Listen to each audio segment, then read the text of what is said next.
Welcome to the second episode of Life on the Ridge. We got a very special guest. Yes, sir. It was only right to have the one and only Pastor Eddie Williams, who so happened to be my father and the CEO of Lakewood Human Services.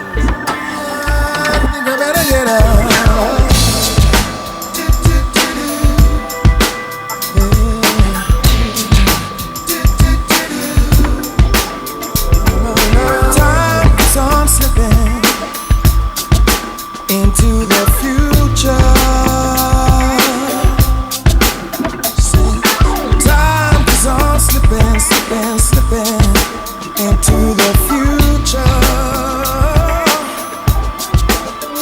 All right, so first we'd like to give you the opportunity, Dad, to introduce yourself, a little bit of what exactly you do and your professions and credentials you hold. Yeah. Well, I'm just proud to be here on this broadcast, this podcast here. You know, I'm old school, so I'm not so good at all this stuff that you young guys are doing, but I'm grateful to be a part of it. Eric, I've been knowing Eric for a long time when he was in the college days, and you guys were rolling what you're rolling on, and you went and got your degrees to come back and help your mom and I.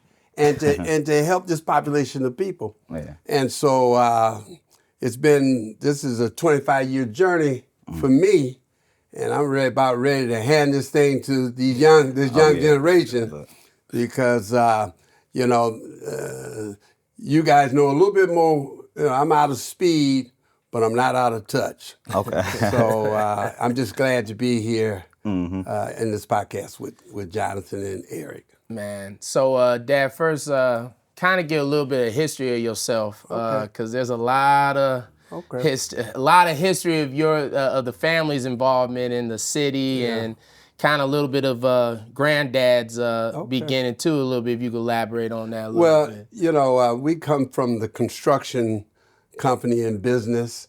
We back in the early '70s, when Coleman Young was the mayor, he wanted to invest in businessmen, black businesses, and create millionaires.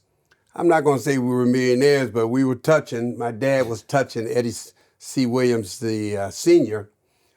We ran a construction company that was known for doing construction management services for most of our work was city, it was military. We built airports, high rises, schools, office buildings. We did the famous Pole Town work, the factory there in Pole Town. We did truck plants in Pontiac. We did a lot of different things that Coleman Young, that mayor at that time, was a great man. My father had the privilege of being involved in that era. In that administration. Our company was one of the largest in the state. We did about $20 million in revenue each year, which is a lot of money back then. It's a lot of money now. Yeah. And so then my father passed away. Your granddaddy, you knew him. He was a card. He was a card. But I didn't know back in those days that I would be touching on mental health and substance abuse, but laborers who work with their hands, they would get drunk from time to time. I hate to say that they might have abused their wives or their family, and mental health was, and didn't recognize it, but we did recognize something about old Joe. He was a carpenter, he was a laborer, he hand skilled, cement finisher. But he would drink during lunch. And on Fridays, he spent all his money, wouldn't go home and different things like that. And you find out he was locked up in jail and things like that. And so I didn't know at that time, God was preparing me for, different personalities. Yeah. So as that time went on, my father was getting older. I was getting tired of the business. Administrations were changing. Business was being a little tougher to work in. I was politically known in different areas, so we went from one mayor to another. And each administration is different, okay? Even in Washington, just as it is now. And so when these administrations change, it forces you to change. And so so we decided at that time I was doing construction work. I made a little bit of money, as I said before, and I bought some properties in one of the apartment buildings, which is known as Lake Ridge Village Apartments down south on Fairfield, was one of the apartments that I invested in, and I had a warehouse that I stayed at most of the time because that's where I met the fellas at to dismantle, just to cause them to go to different areas of this job, that job. So we met there. All the equipment was dispensed from there, and all this time. And in that particular building on Fairfield Street was known as New Jack City. Yeah. It was Carter. The Carter. Yeah. And it was a lot of dealings and different things, and they were causing havoc in the area. But I'm old school. I was raised in that area. I was raised on Linwood and the Lodge Freeway. So I grew up. Yeah. In the 60s, when they had, and I don't know if young fellas know about penny caps. I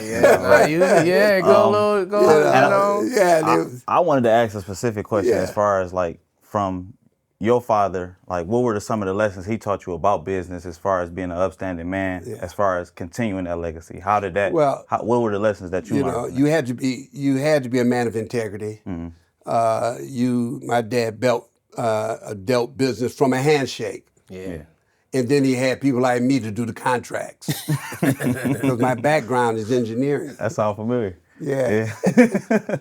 My background is engineering, so he would, they called me Pop because I refer to Jonathan as an old man's baby, right? Yeah. So he's got a lot of, he's young, but yet he's old. Yeah. And so he called me Pop because he raised me as a business baby. Yeah. And so my dad taught me that a man's word is his word, it is his honor, and not to lie and run from people. Yes. And these are some of the things that kept me through the years my word is my word, and what I tell you I'm going to do, and I expect the same. Yes. So question, so you mentioned being an engineer. How do you, I never really asked you that question. What is your thoughts just on engineering as a whole, and then being, I'm assuming you was a young black man becoming an engineer. Do you notice the times being different, or are you still connected to that side? Because that's a pretty complicated, I'm not good with numbers other than counting money. So I can't, the engineering is science and math and all that.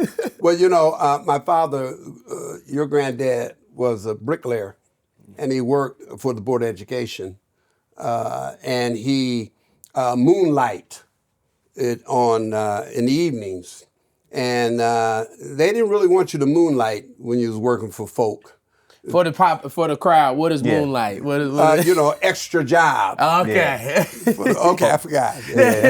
No, it's all good. Old school. They got the moonlighting was, you're working, after you go to work, you go to work. And they really didn't want you to, the powers that be back in those days, the Board of Education was run mostly by Caucasian administrations, and they had, again, black bricklayers, laborers, but a bricklayer at that time, with a union bricklayer being black, was strange, because they weren't that good, they didn't know. And so my father would do that, and then while I was going to school, he would come by and pick me up, and I would help him with his side jobs. Yeah. Much like I used to do Jonathan Gift School, I would take him and bring him to the apartment building to go to work with me. Yeah. Sit down and wait while I'm talking to this person. So it just comes into business. So my dad was doing side jobs and things like that. And I was learning, watching him do his craft with bricks and cement. And that's how he actually decided to go in business for himself. And going to business for himself, my father had a 8th grade education. He came from the South. So this history of black people migrating to the South in 1957. Where did they come from in the South? He came from Georgia. Georgia? Okay. Yeah, he picked cotton in the fields and got that aggressive hard work, and his Really? mom and all those. Oh yeah, and he was a porter, a railroad porter in Jacksonville, Florida, where he met my mother, who was a nurse, John's grandmother. And from there, his family, everybody migrated to the north and got factory jobs and things like that. And my dad did start off in a factory job, but after a while, he worked at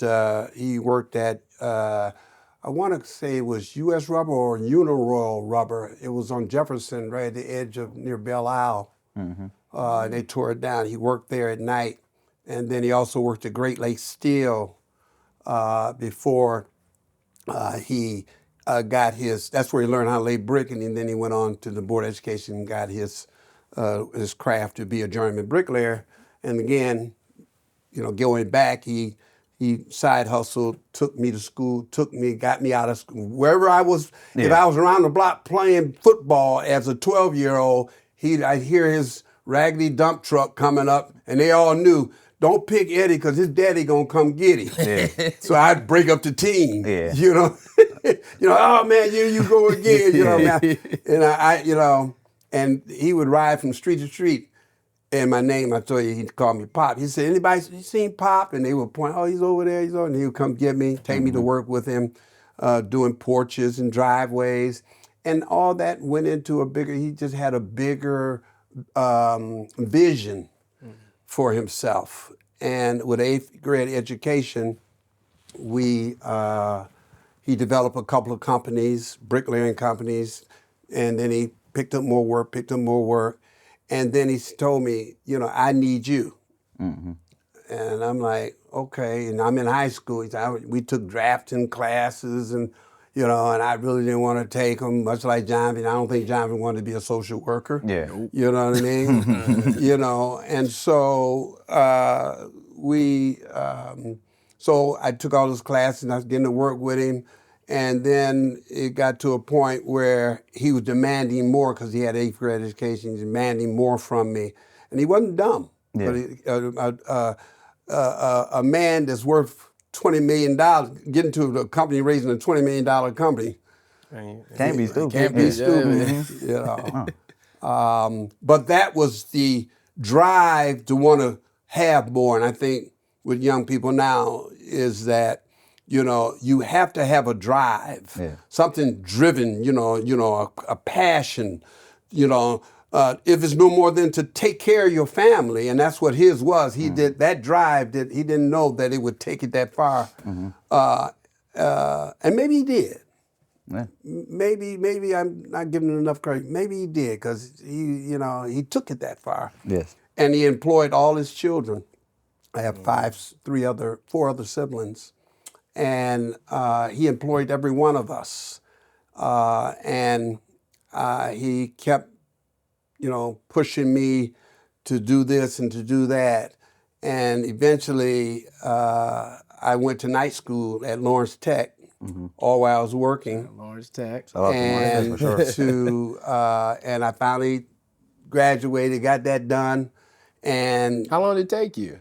It took me about 3 years to get through that night situation. It was all at night. Yeah. But I don't know if I would have done it if it wasn't a push from my father, and that's why fathers are so important. And that's why I try to be a role model for people to encourage them that you can do it. Yes. Because my father, I wanted to give up many times. And but I was too. I'm not gonna say. Yeah, I was afraid. Because I didn't want to hear him, and I loved him. I didn't want to disappoint him either. So I was caught in between that, and that's where I had my rough times with him, because he drove me so hard that it created something. That's why I drive young people, but I try not to make them too mad. Yeah, I got a question about that, just based off. a lot of the elders, you never hear young guys say that I want to become an elder, and a lot of the older guys always say it's the young generation fault because they don't know how to do this. So, what is your advice for the young guy who might not have that mentor or that to have that push? Like, well, I would say find one because there's many fathers out there, and when that season of time is up, and you see you're battling that, you need to go to another level. You need to seek some more. Yeah. You know, so you know, there's mentors and places that God will have you, just like you're here. Yeah. You know, and by you being here, it's a season of time, and I know you have, you know, you say, how'd I get here? You got here through a Jonathan, you know, and also you being, you know, and then you latched on to a me. And I've been knowing you a long time. Yes. And so there's many fathers out there. Yeah. And so I would say that, you know, your walking your destiny will get you in front of many faces, and you're to listen. And I want to tell all of the people that are listening, like, this is obviously I would consider one of my father figures who helped for me, prayed for me, gave me words of encouragement. And I always didn't take heed to having a mentor. I'm like, I can deal with that, or I can do this. But you know, you sometimes you need help, you know, and that pride can get in your way, and you can get in your way of getting the help that you need. And I think the greatest thing for me was to be in situations to have good friends and people that have fathers that you know that you can pull anything from. That's right. I think those are the things I realized that actually helped me grow in a lot of spaces that I was covering up, you know, that I was suppressing. So I wanted to say thank you. And on the intro portion, you know, I think he was being a little modest. This is a humanitarian, you know. Truly, this is history walking, you know. And I think from a younger perspective, I have an appreciation of Detroit history and culture, from a standpoint of education as well, based on my family in itself, where I'm a 5th generation college graduate. So I come from a family that values education. Congratulations. Thank you. I appreciate that. You're the start. Yeah, I appreciate that. And a lot of the times from the city we from, we don't value education or knowing our culture. And I think this is one of those people, you know, if you see him around, he'll holler at you and give you some good words of advice, man, if you ask. Bless you. know? Even, and what I gotta say too is going into the history, just the city's architecture, because Beautiful. you know, there was some projects like Cobo Hall. They were a part of the extension of Cobo Hall, extension, yeah. And then there was the Brown Bomber statue. Yeah. The fists out there in the middle of this. Yeah. So you know. And there's literally pictures of it at the building of him and his father, you know, working on the project. I understand when you go into towards Joe Louis, the parking structure, the spinning concrete and all that, they laid all the foundational work for them to sit that structure on. Yeah, so, and people coming from around the world to see those things as well. So when you talk to the people that were really there building it, you know that's a different feel for me and a different appreciation. So we want to give you your flowers first and foremost for laying that foundation for us. You know, not just, you know, because you guys are better at this. I'm a preacher, right? So you got to get the gas in. I don't have the mic in front of me. I got it. I got it right here. I got you. But who knows, you know, who would have thought that God would use men in construction that have some difficulties and addictions and don't know it, and you don't know it, and you find, so you don't know where all this is. Your road is being paved out, you know, and your destiny and the drive, you know. So God will use your drive, and the enemy will use your drive too. It all depends on which one you let use it. Yeah. You know, and that's what happens to a lot of young guys.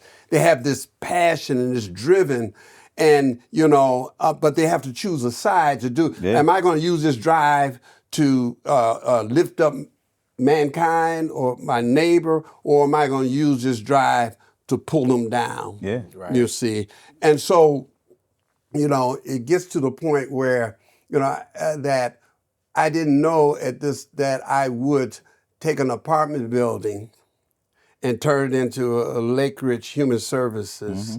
But I knew I needed to help somebody. Yeah. And all the young fellas, because I came, I was in a local gang itself when I was a youngster, because that's the only way that we could walk the streets is we was affiliated or connected to a gang. Yeah.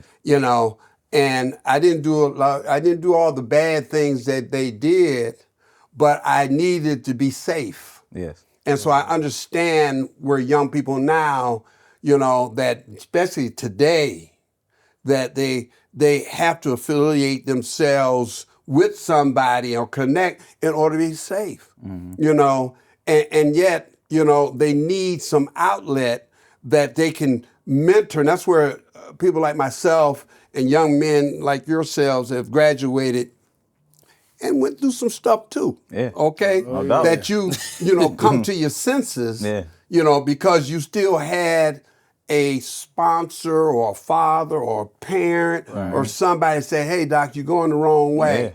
Yeah. And you honored them or respect them enough to say, okay, let me listen to this guy and slow your roll so you could be sitting in those seats. And I commend both of you young men to sit in these seats and to take your time from your families, because all y'all got families and all y'all got to make money and take care of houses, and to be able to take this time out to talk to a community of people, young people, to help them to try to maneuver through what they're going through. Yeah. And you are true examples that you haven't yet finished your course. No. But you're saying, hey, you know what? As I go and I'm doing okay, follow me as I follow, this okay situation. So, and my thing was always, follow me as I follow Christ. That's. I think too, like the biggest piece too is legacy and following under something. And I just remember, most people that really know me always know, and I always mention my dad and man, old man Williams ain't gonna let that fly, Doc. You gonna give me back in high school, all my buddies know. And I think that to tie this into some of what's going on in the community is the mental reset of knowing that I need leadership. Yes. And when I even talking to my dad and he talks about his father, that's the power. And whether we feel, dad was right or wrong, or whether he did right or wrong, he still knew there was an everyday man figure in my household. And I had something, like down to most people didn't know, I always was suited and booted, but I went to boutiques and he would buy suits, and I'm young watching him, Lumavo. Shout out to Lumo right there. You know what I'm saying? This is not a paid sponsorship, but shout out to Lumavo. This is Lumavo. Yeah, let him know. I would go there and he's putting on suits and dress shoes, and so coming up, that was what I witnessed. So it was only natural for me I wear suits. I wear collared shirts. Yeah. And the biggest piece too is being under someone and being steadily pushed into your manhood where at some point you're not going to be on your own, but he's prepared you for the level of manhood for you to take care of your family and whatnot. So to see, we talk about my grandfather, then he talks about him, then he talks about me, and then I have my own sons that I'm pushing to show legacy. And it's not easy. And I think mentorship, one thing with the community we have to talk about is mentorship is not meant to be easy. No. It's not, it's frustrating. My dad tells me about myself all the time, and I feel a type of way. And you think so? But there's no other person better than you than someone who has brought you into this world that has watched you from your day one, and he's telling you this ain't gonna work out for you. Yeah. And prior, he was talking about when the social work and all that, when I was making certain decisions, and that's kind of gave me my life experiences to talk about some of this stuff. He knows all what he's done had to get me out of trouble. Eric, no. Oh, no, I definitely know. Man, cut it up. And I remember like moments where I had to like, you don't even want to call your dad. I want to call mama because mama's gonna be nice and easy. If you call, even when you hear that voice, but the voice is accountability. Yeah. And as a man, that's one of those, you can't run from accountability because there's gonna be that point for me where I'm have to hold my son accountable because if we're not gonna do it, who is gonna do that for us? And I want to add on that, like, just watching y'all as a family dynamic, you get to see family hierarchy, and a lot of us never learn family hierarchy and knowing how to respect the matriarch of the family, knowing how to represent yourself as a man or a woman. You know, a lot of those home training skills that we speak on, a lot of people never experience those things. So I'm blessed enough to see a family who, you know, I respect everybody in your family to see how y'all move and operate, and it's a blessing to, like you say, to receive mentorship. You have to be accepting of that, you know, and willing to move with that to establish your own, if you know, if that's something that you want to do. But I think understanding and seeing family dynamic is the most important for us as a people, you know, and from the community we come from. And if I could say, because Dad, you grew up in, so 1953, you grew up pretty much in the city from the 60s on. Yeah. So, you know, I love that era. I'm gonna be honest. That's my favorite era of men. What was it like, I guess, for you growing up, you know, in the city, the differences that you see today? Man, I had so much fun. I mean, you know, come on, Motown? Yeah. Nah, immersed right in it. You was young, so Motown is dropping music, and y'all, that's like us hearing the song. Like when Sada dropped, we like, man, you ain't. I mean, Motown 45 inch, the 45 vinyl records, the turntable that is just a carrying case, like in the turntable, you plug it in, you could have a party right there we always party right there on the porch. You know, you woke up here in Motown, the police were always the police, you know. They had the big fold, the black trucks. You were scared of them. Well, we joked with them too, because we would do stuff, man, throw rocks at them and run, you know. And then be scared to death they're going to catch us and beat the daylights off us. And, you know, then you had the riots, and, you know, you had the guys with the do, you know. You had the pimps. You had Woodward Avenue with the, you know, burlesque joints.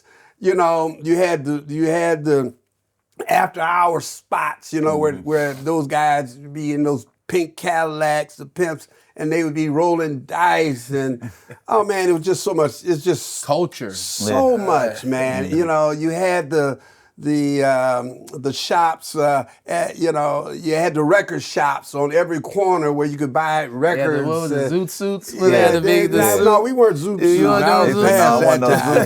You know, we had shark skin suits, and it was just a beautiful time where, you know, they had all the places where my mom and dad used to go and on Friday nights and leave us at home. You had the babysitters. You had the family. On Friday night, your cousins, you know all your cousins. And I don't think nowadays they even, like you said, you know all your cousins. You know all together in the function. You know, every Friday night, you know, they would meet up and party in the living room. We'd be kids upstairs looking downstairs. Yeah, you can't go downstairs. You better not go downstairs. Yeah, can't go downstairs, man. That's how I was raised. They downstairs doing what it do downstairs. Better even look downstairs. So there was a lot of culture, and you know, there was just a lot of respect for family, as you would say. You know, you could walk down the street and anybody could call your name, and you do something wrong, you know, you was in trouble. And before you got home, your mom and daddy knew it, and you'd have to wait for daddy to get home. So it was all those different things. Now, we don't even know. You could borrow eggs. We don't even know who the next door neighbor is. Yeah. You know, you got people squatting. You got all this stuff. You got, you know, addiction is running wild. But it's not so much the addiction as the mental health. Yeah. And the government's now taking their hands off it, close these places down, which drives people in the street, which drives up crime, you know, fear. Yeah. And it also drives up all the different things that young people are victimized. Yeah. You know, so when you lost that family, you know, and it was okay that Big Mama didn't have daddy. It was okay because Big Mama was Big Mama. Yeah. You know, but now there's no Big Mamas. Yeah, and that was gonna be my next point of reference, because once the grandparents that was the rock of the families, a certain level of hierarchy, somebody gotta assume the role now, because that, you know, and everybody say they want to be the role until you get in that role and realize it's a heck of a role to be down. But you know, the thing, Eric, is that the laws were, you had Dick Nixon and Ronald Reagan, and you had all these guys turning the law and giving black men, plenty of time where they get life for a couple of joints in their pocket. Yeah. And now you take that family. So it's systematic, in my opinion. I could be wrong. No, definitely. But you take, you send them boys off to war. You send the rest of them off to prison. Yeah. And you just leave that female population there trying to raise a young boy. Yeah. And now he's looking at everything else but a daddy. Yeah. And a mother and a daughter's hearing everybody's voice but their daddy's voice, and she's craving for a male voice, so now she's in the streets. Yeah. Right. So, so systematically, some of the things that the human services, our experiences, come from our legislature. And so now it's why we should vote. That's why we should get most of our young people, they're voting for presidents, and you can pick your own president. I don't, it's your choice. You're free. It's a free country to pick who you want. But you need to be very careful. Are you picking somebody that's going to legislate on your behalf, or are you just trying to get a check from somebody? Mm-hmm. So we, as you young men, are going these different fields. I know you got to get paid, but somebody's got to do the work. Yeah. Get paid, but come back. Yeah. And then I remember, that goes a little bit to the leadership too, and having our senior, not even, I don't want to call them senior, but our elders teaching us, because he's always taught me, one thing that I've learned from him was cash is king. If you follow the money, it's going to explain everything that you're looking for. Yeah. And a lot of times that's kept me, as a community, most people go to conspiracies when they don't understand.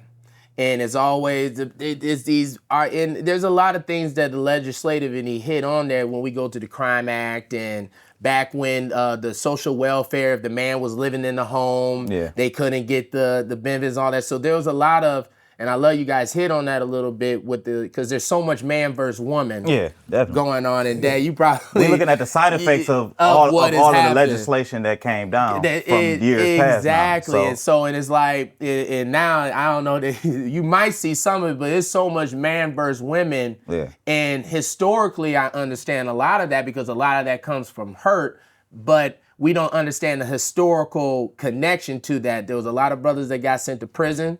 A lot of brothers was pushed out of the home systematically. And then there was things going on in the community that left women, alone, and they're yearning for support or the man to take. And then there was the men that didn't, there is a part of that didn't take care of their children and all that. And it's just a mix that got us to that point. And we were talking about the other day, trying to get past man versus woman. How can we heal these wounds that really honestly do date back to the 60s, and that's why when my one thing he's always taught me was family and business. Yeah. And if you have your family, but you have your business, and if you can maintain both of them to some degree, the best way that you can, that was from his teachings in terms of the black nation to move forward. Yeah. And politically speaking, Dad, if I could ask you why, because a lot of individuals in our community feel like voting don't matter, or there's no point of even getting involved. And you are very involved, especially locally. Mm-hmm. Mostly everybody, a lot of people know who Pastor Williams is. We go down to councilwomen and the commissioners and things like that. But if you could kind of dive on the importance of that and how that helps you with, Well, it's a learned piece because somebody have to. You went with your mom. Your mom took you to vote with her. We always took you to vote, and so we expected you to vote. We say, that's the only way that that's our strike. That's our chance to step up to the plate and hit. You can't. Yeah, you protest. You can do all those things, but at the end of the day, when they give you opportunity to get your lick in, it's with the vote. Young people, I maybe I can't speak so much on why so many young people aren't voting, but I think that it's the knowledge is that the different parties have to get out and reach the masses. It has to be educated. You just don't grow up, I want to vote. It's the schools that we put our children in. It's even if we're not in the best schools, it's what we demand out of that school that we put our child in. No. It's going to the schools. It's being there. It's taking your children. So it's a learned behavior, because it's a privilege to vote. And we don't take advantage of the privileges. We're always kicking something, and we're not taking advantages of because we feel that we've been kicked so much that we feel that nobody's going to listen to us no way. And that is a spiritual piece. Yeah. You know what I mean? That's something that's from harm. That's from abuse. That's from loneliness. It's a lot of different factors to say why I won't voice my opinion is because maybe I didn't have one at home. Yeah. So it's a lot of different reasons that I don't feel. So we can't just, why don't you vote? Yeah. We have to get out and visit communities, and we have to get out and go to if there is any more recreation centers. And that was another piece of the puzzle where you take out the recreation and the activity for the kids to be able to participate in different things to expend certain energy. And to another part to your point was we've come to a point now where we value more so entertainment than we do education. Yeah. And I think that alone hurts. It's not cool to be intelligent, and I think that's one of the that for me it's like that's we go into a point where it's like, okay, now you gotta value what you know, because when you know certain things about your community, you're gonna do better in your community. What made you stay and finish school? What made me stay and finish school? Because first off, it was understand. Am I turning this into my question? No, but this is what I want, a conversation, because I get to understand. No, I finished because first off, in my sophomore year, I almost got put out. And so for me, from that point on, I'm like, I will finish. I don't care what's going on. I don't like to start stuff and not finish. I don't care how long it takes me. Right. But I'm going to finish. And you kept that swagger. Yeah, and that's forever though. Like it's never gonna cease. Like I don't care what's going on in my life, what it may look like right now. Yeah. I know, like you said, that fire, that burned in me. And you got daughters and family. These women in your family. I live by honoring the women and honoring their words, and we protect that by all costs. Beautiful. So, but you need men. That's gonna hold you accountable. Be like, no, Doc, that's not the right move.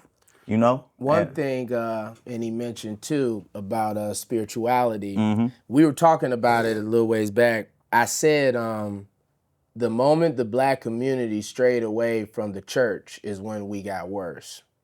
And when we dove deeper into it, it wasn't about. We understood there was religion, and there was things that. There's all on social media what the church did, and I do believe the church has some things to talk about in terms of how the upcomings. But I remember I grew up Kojic.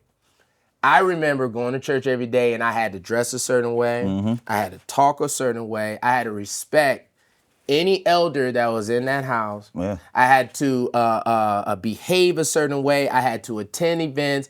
There was moments where you're even down to certain social skills. If you think about it, I learned how to play drums in the church. Yeah. So especially music. from the musical element. So music. Even if you think about some of our artists today, they don't sing the same way that some of the artists back then did because they were placed in the middle of the church. And they in the church, once you hear, all right, take your time, baby, you don't want to hear that. You don't want to hear someone say, take your time, you know. But back then, our skill sets was put on display. Yeah. It was tested. Musical theory. All of that. The choir. Yeah. There was an art to that, a science to it. And I do feel that, and my dad mentioned the spirituality of it. Us as a people really are spiritual individuals, and us straying away from that, I do believe impacts us. Pastor, do you know what's your thoughts on kind of the status of the church in the community right now? It kind of goes back. The cotton fields were spiritual. Mm-hmm. That's the only thing that got you through slavery, was believing in hoping that you can get through this, but through a greater power, which is in God, and so them backs being ripped open, and who could they deal with but God? Who could you talk to? Who could give them the strength to endure the torture and the inhumane condition? You have to focus your mind on something much bigger than what you are experiencing. Faith, and so that drove them from the cotton fields. That drove them to the northern cities. That got them through the nightmare, and the hurt and the pain. And then you get here, and these people established churches. It was churches, underground railroads, and Second Ebenezer had the underground railroads. That transported Negroes from the South here. There was church that founded unions, and so churches were the hub of people making it. And you see now, there's no church, there's no making it. The neighborhoods are, no demand. Preachers are a little different, and I'm a preacher, so I have to stand with the preachers. I'm not going to talk about the preachers, because I know that it's hard, and I know it's not easy to be one, being one myself. But yet, they just think maybe that we all just need to talk about God all the time. But there's business, and there's politics, and there's not so much, I'm not calling it revolution, but there's protests. And all your leaders come from the church. Right. Your most powerful black leaders come out the church. Yeah. So and God has given them the spiritual power and wisdom and know-how and protection. Right. To stand up for the disadvantaged. And so we have church playing an important role. Now, mental health, it's not a lot of churches that do mental health, but and maybe we need to. They're trying their best to get their arms around it. God blessed us that our church is advocates more for persons that are disadvantaged, jails, prisons, sex trafficking, courts. Homelessness, treatment facilities, mental health facilities, all kind of condition, gangs that, out of the gangs, they have nowhere else to go. And we teach spirituality because most of the gangs and most of the people experiencing these things are mad and upset with God. Because their mamas told them that God's going to help you. Where's God when somebody's raping my daughter or raping me or assaulting my husband? Where's God, mama? Right. So churches have to take a different stand nowadays and understand the Mental health. Do you think they need to understand mental health more? Well, that's what I was going to say. The mental health, because why am I with post-traumatic stress? I done seen everybody in my family go through what they went through. I seen my mom, my dad do this, that, and the other. I mean, it's a lot of things. Depression because I don't have it's a lot of stuff. So churches, we preach Christ, we preach power. But first of all, I got to understand when you come into the church or come into our programs is your mental state of being. And this is where you have people like yourself that come from the entertain. You're not so much in it, but your communications. Yeah. You know what I mean? Mm-hmm. We're sitting here and we're putting out a piece of work. You're a communicator. Yeah. Right. You know what I mean? And Jonathan is a social worker. Man, how powerful is that? Yeah. That you guys are teaming up. And so church is plays that important part because now you have, in the old days, it was the Catholic churches. They were on every corner in every community, and they passed out food and clothes. Yeah. And Father John would come and talk to this person and that person, and they would join the church because of the fishes and the loaves. Yeah. Okay? Mm-hmm. And then they moved out. That Caucasian community moved out. Okay? And then the black churches filled those churches, and they began to do the same thing, and they brought the old time good songs back, and because they were poor, the churches didn't have nothing to give them but some encouragement, and take that encouragement home to encourage and hope and believe that things are going to change, and so you have that missing component. Yeah, is that the churches now, by the communities being devastated, the plan and the strategy that I would call the enemy, which we know, I tune to believe the enemy is the devil or Satan, or whatever you want to call it. I know that's not popular to say in this setting, but maybe it is, I don't know. Right, but I just call it the enemy. Right. Yeah. Now the enemy can use different races to implement certain things in the community to drive it out, and to get that church out of that community.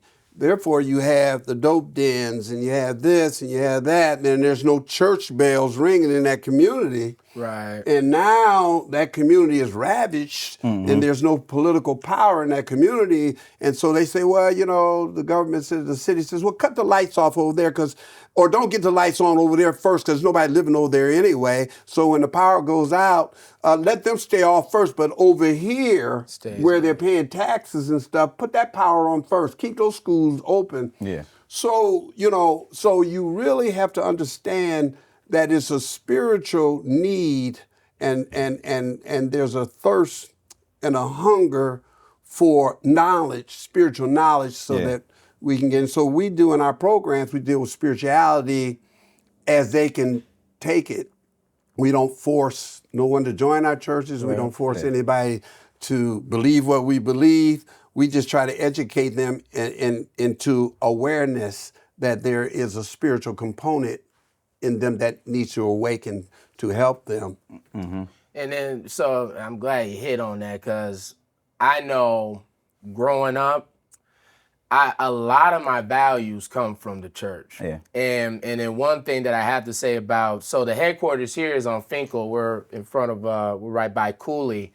And many times on Wednesdays we give out food. So food pantry is happening. We have people walk out from the street to the program asking for help and things like that. At one time, you used to give out coffee to women, to the women that would work the streets. Mm-hmm. They would work the streets, and after their night of what they would do, could come to the building, get a cup of coffee, maybe even something to eat, or just to sit down and just get out of the street for a couple seconds and just get some or run peace. There to be safe. Or run there to be saved. And what happened is that this we call it a facility, but the building becomes a safe haven. It's a zone within Finkel that they know help is here. Rescue mission. It really is. And then if you attend his services, I think there's power, and that's why we were asking about where pastors speak on depression and anxiety and give those feelings and emotions that title them what it really is, because it shows he's well versed into the mental health world. Because I was in church and he mentioned, he's doing his thing. I bind that spirit of depression, and then have people get up. You like, dang, everybody getting up, but it's calling it. It's not running from what the community members are saying that they're dealing with, in its power, and that you have someone that is educated in Christianity, in the spirit, and truly educated. You took class, you had to take classes and all. He's got to be, he's credentialed. You just can't get up and say you want to be a pastor. You got to be just like a credential. You got to earn. You got to go through. You got to go through a process. But the people would hear him say anxiety and depression, and then substance use disorder. And what it did was it, in my opinion, it allowed people to feel seen. And I want, we mentioned it in the first episode. You're well better to explain what your dream was, because it was connected to why you got into being a pastor and everything. The story that you told us, how you saw the line of people. And and I hope that your audience could understand, who I really am. I did not want to be a pastor. I was happy doing what I was doing. I was just like anybody else, trying to make it, and I wasn't doing too bad. And then here come God interrupting all that. And when he interrupts you, and messes up your plan, so to speak, and didn't know I didn't have one. But, I was good. I was okay. And then he disrupts me and sends me into a tailwind. And everything I began to touch, it seemed to me that it went sour. And I was trying to figure out why. Yeah. And I was angry with everybody at the time. And then I went to church with my mother over 40 years ago and met a man who's a pastor. And he introduced me to Christ. And at that point, I began to just fall in love with the Spirit of Christ and begin to pray and do certain things and go to church all the time, helping this man as much as I could, giving him the monies that I could give him to help the cause, because I was making a lot of money at that time. And I just felt a need to give it. I'm not trying to brag on myself or anything. I just did it. And and then one night I was asleep and I heard a voice call me. And if anybody's familiar with Samuel, Samuel was a prophet at that time in the Bible, and it says he heard a voice, and 3 times he heard this voice, and 3 times I heard it, and I knew at that time the scripture said that the prophet told this kid Samuel to go answer the voice and say, "Here I am, your servant heareth." And I did. I went downstairs after I heard this voice, and I literally heard it. And I went downstairs and I said, "Here I am, your servant heareth." And then the Lord put me, I don't know, I was in a trance. I don't know if it was in a body experience or out of body experience. All I know is I was transported into heaven, and I saw a great line of people, humanity. As far as you can see, I could see a great line, just of humanity, never ending. And I saw him walking past a man that I appeared to be Christ. Couldn't see his face, but he was robed over and his hands were out, and people just kept passing. And I asked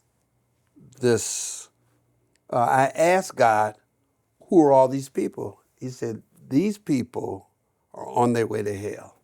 And I just looked like I panicked and had the Bible in my hand and was flipping pages, show me how to stop it. And then I came up out of it.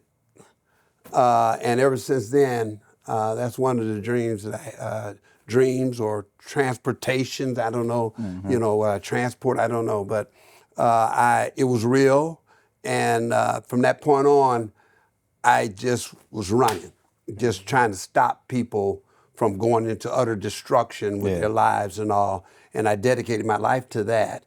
And God has helped me to do it and brought many people to help me. And we established church, and we established that was 25 years ago that, it was over 25 years that happened, but 25 years ago we established Lake Ridge Village, and now it's Lake Ridge Human Services.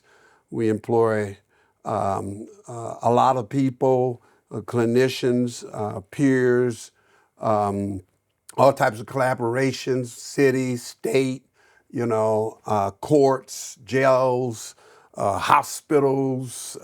So we collaborate, and people send us to us. We don't turn people down. We try to keep beds open. We have over 100 beds available for men and women. In whatever condition, if you come in certain conditions, we will, if you don't fit our program right at the point at the level you're at, we will make sure that we get you somewhere. We help police officers. I was a Detroit police officer chaplain with the 12th precinct. Went on many night runs to help people, manage when they ran across mental health workers. When police officers got shot, I was in the hospitals with them. We had jail ministries where I would go to Dickerson and do services there in jail. That was the young days then. I would do services there. We would go to Macomb County, and there's programs there that there's people there who was doing life sentences, and we would go there. There's just God has managed to have us involved in a lot of things, and I'm fortunate that God has blessed me and kept me in perfect health. I got some dings and pains, but has kept me healthy enough, and it caused me to be able to bring my children and raise them. They don't want to be preachers, and you don't have to be. Yeah. Because there's many callings in Christ. And you can be a communicator and still do the work of Christ. You can be a social worker. You don't have to preach. Yeah. But there's God uses all manner of men with talents. And I'm fortunate that my children are here, and he's reaching out to people like yourself and collaborations. The young man, he's telling me that has the street collaborations out there. Yeah.